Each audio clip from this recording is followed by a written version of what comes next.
గత నెల రోజులుగా వస్తున్నటువంటి వార్తల్లో విజయసాయిరెడ్డి గారిని విచారణ చేస్తే ఆయన ఏ పార్టీ, మిథున్ రెడ్డి గారు ఏ పార్టీ, రాజకేశ్ రెడ్డి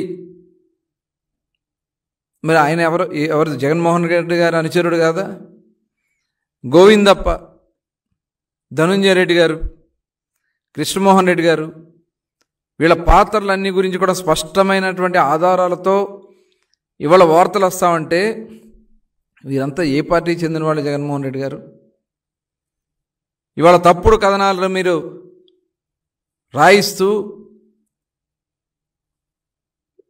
మసిపూసి మారేడుకాయ చేయాలని ప్రయత్నం చేస్తే జరగదు. సిట్ విచారణ జరుగుతుంది, వాస్తవ విషయాలు మొత్తం కూడా బయటకు వస్తాయి.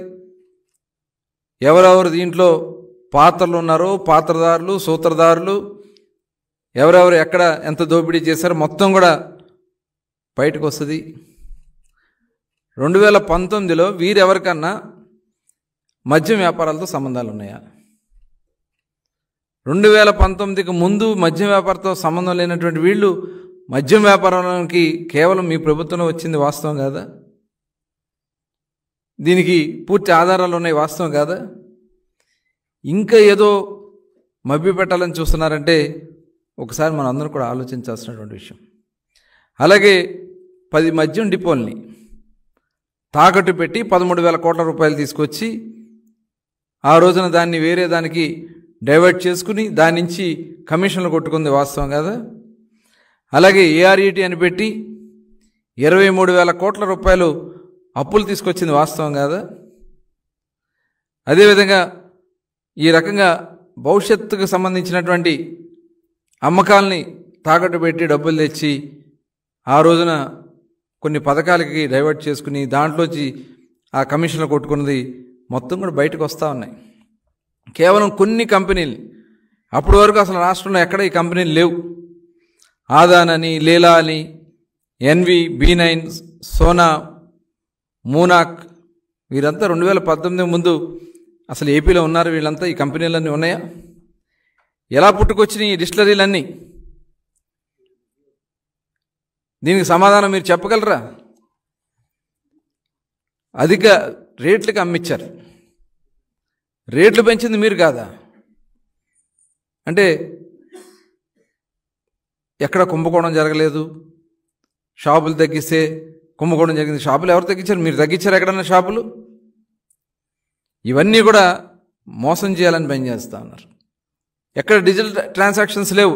టోటల్ 99,413.5 కోట్ల రూపాయలు only cash payments, no digital payments. ఇంత డబ్బు ఎక్కడికి వెళ్ళింది? ఓన్లీ క్యాష్ పేమెంట్స్ని ప్రోత్సహించి ప్రభుత్వ దుకాణాల్లో అని చెప్పి మరి ఈ డబ్బంతా ఎక్కడికి వెళ్ళింది? ఎవరి ప్యాలెస్లకు వెళ్ళింది? మీరు సమాధానం చెప్పగలరా? అమ్మకాలు తగ్గాయి కాబట్టి ఎవరికి కమిషన్లు వస్తాయని చెప్పి మాట్లాడిస్తూ ఉన్నారు. ఎక్కడ అమ్మకాలు తగ్గినాయి? డైరెక్ట్గా షాపుల్లో మీ సొంత మనుషులను పెట్టుకుని ప్రభుత్వం నుంచి సప్లై చేసే మద్యాన్ని అక్కడ అన్ని బ్రాండ్లు రానికుండా చేసి నాన్ డ్యూటీ పెయిడ్ లిక్కర్ తీసుకొచ్చి అదే షాపులో అమ్మించడం వల్ల ప్రభుత్వానికి రావాల్సినటువంటి ఆదాయం తగ్గింది తప్ప మీ జేబులు నింపుకుంది వాస్తవం. ఇవాళ లేదంటే పక్క రాష్ట్రాల నుంచో లేకపోతే నాన్ డ్యూటీ పెయిడ్ లిక్కర్ తీసుకొచ్చో మీ అనుయాయుల చేత అమ్మించింది వాస్తవం. ఇవన్నీ కూడా మభ్యపెట్టాలని మీరు ప్రయత్నం చేస్తే ఇది నమ్మే పరిస్థితి లేదు. సిట్ ఉంది, డోంట్ వరీ, అన్నీ బయటకు వస్తాయి. ప్రభుత్వ షాపులు అప్పటి వరకు ఉన్నటువంటి పాలసీలో ప్రైవేట్ వాళ్ళే రన్ చేసుకుని షాపుల మెయింటెనెన్స్ కానీ ప్రభుత్వానికి కట్టాల్సిన డబ్బులు కానీ అన్నీ కూడా సకాలంలో లైసెన్స్ ఫీజు కట్టాలి. పర్చేస్ చేసినటువంటి ఏది కావాలంటే వాళ్ళకి కావాల్సిన బ్రాండ్స్ని ఎంపిక చేసుకునే అధికారాలు ఉన్నాయి.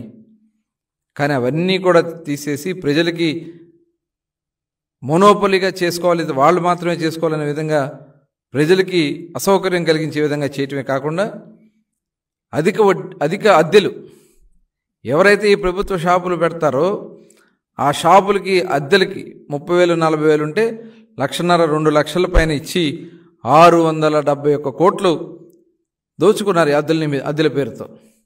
ఇది వాస్తవం కదా? మీ అనుయాయులకి అంటగట్టి మీ వాళ్ళు అంటగట్టుకుంది వాస్తవం కదా? అదేవిధంగా సొంత బ్రాండ్లు మాత్రమే ఆ షాపుల్లో అవైలబిలిటీ పెట్టారు. మీరు ఏదైతే మొట్టమొదటి మేము చెప్పినటువంటి కంపెనీలు ఉన్నాయో ఆ బ్రాండ్స్ మాత్రమే అవైలబిలిటీలో పెట్టి మిగతా బ్రాండ్స్ రానివ్వకుండా, మల్టీనేషనల్ కంపెనీస్ రానివ్వకుండా అవన్నీ కూడా తీసుకొచ్చి ప్రజల ఆరోగ్యాలతో ఆడుకున్నది వాస్తవం కదా? మేము వచ్చిన తర్వాత చాలా పారదర్శకంగా షాపులు కేటాయింపులు కానీ పాలసీలో విధానాలు కానీ స్పష్టంగా మేము చేశాం. మీరు ఏ రకంగా మరి ఆ రోజున షాపుల సమయాన్ని మీరు తగ్గించామని చెప్తారు. ఎక్కడ తగ్గించారు? జీవో కూడా ఉంది ఇక్కడ. జీవో నెంబర్ 16 ద్వారా 17/1/22న మీరు ఇచ్చినటువంటి టైమింగ్స్ రాత్రి 9 గంటల వరకు మీరు టైమింగ్స్ ఇచ్చి మేము టైమింగ్స్ తగ్గిస్తే కమిషన్లు వస్తాయా? ఉదయం ఇంతకుముందు 8 గంటలకు ఉంటే దాన్ని 9 గంటల వరకు పెంచింది మీరు. ఇవాళ మీరు ఏదో టైమింగ్స్ పెడితే కమిషన్లు వస్తాయా? దోపిడీ చేయాల్సిన కార్యక్రమాలను చేస్తూనే ఉన్నారు. మీరు ఎక్కడ జరగాలో అక్కడ చేశారు. షాపులు కూడా మీరు ఎక్కడ తగ్గించలా. ఉన్న షాపుల్ని పెంచారు. 2020 నాటికి 2,934 షాపులు ఉంటే వాటిని 3,396 షాపులకు పెంచింది వాస్తవం కాదా? మేము ఎక్కడ షాపులు పెంచలేదే. ఇవాళ షాపులు తగ్గించామని చెప్పి తప్పుడు కథనాలు రాసి మళ్ళీ మభ్య పెట్టాలని చూస్తాం అనేది ఇది దుర్మార్గం. అదేవిధంగా బెల్ట్ షాపులు లేవని చెప్తా ఉన్నారు. బెల్ట్ షాపులు లేకపోతే మీరు 1,00,000 కేసులు ఎలా రాశారు? షాపులు మీ సొంత అనుయాయులతో పెట్టించి విచ్చలవిడిగా అమ్మించింది వాస్తవం. అవన్నీ కూడా సిట్ విచారణలో జరుగుతున్నాయి. అన్నీ కూడా బయటకు వస్తాయి.